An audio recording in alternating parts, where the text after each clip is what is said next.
बड़ी खबर पाकिस्तान में आतंकियों पर हुए हमले से जुड़ी। पाकिस्तान में आतंकी संगठन जैश-ए-मोहम्मद के आतंकी मौलाना तारिक की गोली मारकर हत्या कर दी गई।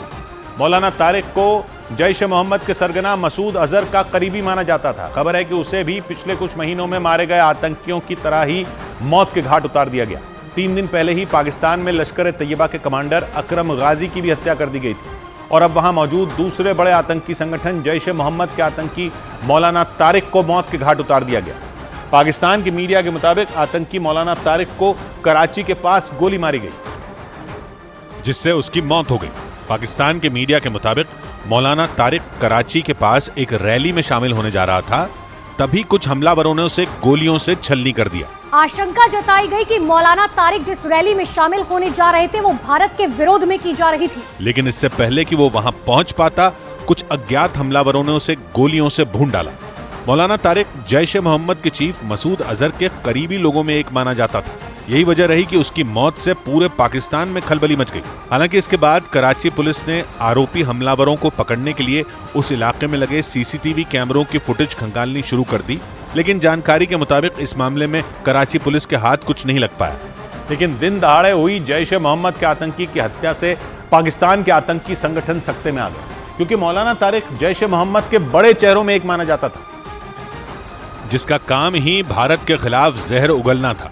वो जैश-ए-मोहम्मद के सरगना मसूद अजहर के सबसे करीब लोगों में एक माना जाता था। खुफिया एजेंसी के सूत्रों के मुताबिक मौलाना तारिक ही पाकिस्तान के कई शहरों में भारत विरोधी भाषण देकर वहां के लोगों को भड़काने का काम करता था।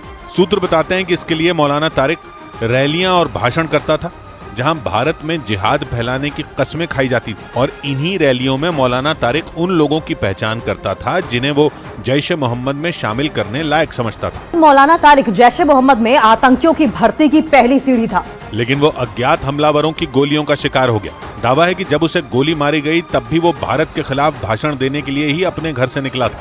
और मौलाना तारिक की हत्या भी ठीक उसी तरह से की गई जैसे 3 दिन पहले लश्कर-ए-तैयबा के कमांडर अकरम गाजी की हुई थी। मतलब एक हफ्ते के अंदर पाकिस्तान में छिपकर बैठे भारत के 2 दुश्मनों का खात्मा हो गया, और वो भी ठीक एक जैसे। मतलब 3 दिन पहले जिस तरह से पाकिस्तान के खैबर पख्तूनख्वा इलाके में लश्कर के कमांडर अकरम गाजी की गोली मारकर हत्या की गई, उसी तरह अब कराची में जैश-ए-मोहम्मद के आतंकी मौलाना तारिक का कत्ल कर दिया गया, जिससे पाकिस्तान में बैठे बाकी आतंकियों को भी अपनी जान जाने का डर सताने लगा, क्योंकि इन दोनों आतंकियों को एक ही तरह से मौत के घाट उतारा गया। शुक्रवार को लश्कर-ए-तैयबा के कमांडर अकरम गाजी को मोटरसाइकिल पर आए हमलावरों ने गोलियों से छलनी कर दिया था, और अब जैश-ए-मोहम्मद के आतंकी मौलाना तारिक को भी उसी तरह अज्ञात हमलावरों ने गोलियों से भून डाला। माना जा रहा है कि इन हत्याओं के बाद न सिर्फ आतंकी संगठन बल्कि पाकिस्तान की खुफिया एजेंसी ISI के अधिकारी भी खौफ से भर गए, क्योंकि ये बात तो सारी दुनिया जानती है कि पाकिस्तान में बैठे आतंकवादियों को पालने पोसने का काम वहां की खुफिया एजेंसी ISI ही करती है। इस बात को माने या न माने, पर भारत और आसपास के तमाम देशों में होने वाली आतंकी घटनाओं के तार हर बार पाकिस्तान की खुफिया एजेंसी ISI से ही जुड़ रहे हैं, क्योंकि माना जाता है कि पाकिस्तान की खुफिया एजेंसी ISI ही पर्दे के पीछे से इन आतंकी संगठनों की मदद करती है। लेकिन दिन दहाड़े हुए इस हत्याकांड के बाद वो भी सकते में आ गई, और सूत्रों के मुताबिक पाकिस्तान की खुफिया एजेंसी ISI वहां हो रही आतंकियों की हत्याओं से परेशान हो रही है, क्योंकि वो ये समझ ही नहीं पा रही कि आखिर इन हत्याओं को किसके कहने पर अंजाम दिया गया। वहीं दूसरी तरफ पाकिस्तान के आतंकी संगठन भी इस गुत्थी को नहीं सुलझा पा रहे कि लगातार हमले करके कौन उनसे बदले ले रहा।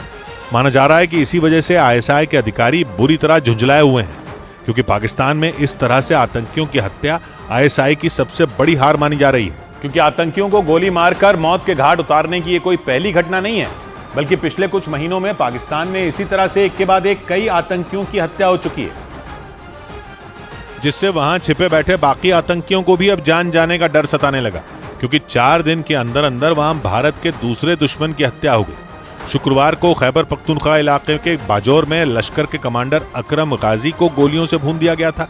इससे 1 महीना पहले सियालकोट में आतंकी शाहिद लतीफ को गोली मार दी गई थी।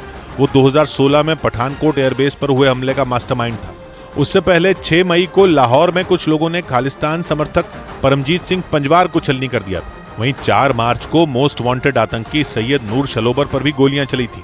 इससे पहले 26 फरवरी को आतंकी संगठन अल बद्र के पूर्व कमांडर सैयद खालिद रजा को भी इसी तरह मार दिया गया था।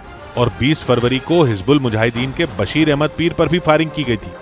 मतलब पिछले 9 महीनों में पाकिस्तान में मौजूद कई आतंकियों को गोली मारकर मौत की नींद सुला दिया गया, जिससे वहां मौजूद आतंकी संगठन समेत पाकिस्तान की खुफिया एजेंसी ISI का भी सिर चकरा गया। और उसके पीछे की वजह है इन हत्याओं का पैटर्न। जानकारी के मुताबिक फरवरी से लेकर अब तक पाकिस्तान में जिन आतंकियों की हत्याएं हुई उन सबको एक ही तरीके से मौत के घाट उतारा गया, जिसका मतलब यह हुआ कि सब के सब आतंकी एक ही प्लान के तहत मारे गए। और इसी बात ने ISI का दिमाग घुमा कर रख दिया, क्योंकि फरवरी से अब तक मारे गए सभी आतंकियों की मौत एक ही तरीके से हुई। पाकिस्तान के अलग अलग शहरों में मारे गए आतंकियों को अज्ञात हमलावरों ने गोली मारी। इन सभी घटनाओं में हमलावर मोटरसाइकिल से आए और फिर अपने टारगेट पर गोलियां बरसाकर वहां से फरार हो गए। और पाकिस्तान की खुफिया एजेंसी इन हमलावरों को पकड़ने में नाकाम साबित हुई। जबकि ISI के अधिकारी ये दावा करते हैं कि उनके एजेंट पाकिस्तान के चप्पे चप्पे पर मौजूद हैं, लेकिन पिछले 9 महीनों से एक ही प्लान के तहत पाकिस्तान में मौजूद आतंकियों के सफाये का ऑपरेशन जारी है।